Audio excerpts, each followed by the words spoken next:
Ռուսաստանն առանց թաքցնելու բաց տեքստով մեզ ասում է. եթե իշխանությունը Հայաստանում մեզ չհանձնեք, Ռուսաստանի տարածքում գործող հայկական բիզնեսը կդառնա թիրախ։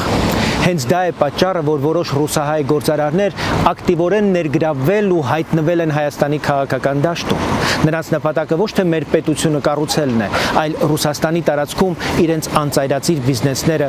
փրկելը։ Մեզ, Հայաստանի քաղաքացիներիս համար ընտրությունը սկզբունքային է։ Մենք կառուցում ենք ինքնիշխան պետություն, թե մեր քաղաքական համակարգը ենթարկում ենք ռուսական իրավազորության տակ գտնվող մի քանի տասնյակ ընտանիքների բիզնես շահերին։ Պետությունը չի կարող լինել ապահով վայր, եթե նրա տնտեսության բանալին գտնվում է երկրի սահմաններից դուրս։ Պետությունը տուն է, կամ դու ես տնօրինում քո տան դուռը, կամ ուրիշն է պահում բանալին ու որոշում երբ բացել, երբ փակել։ Ընտրությունը մերն է։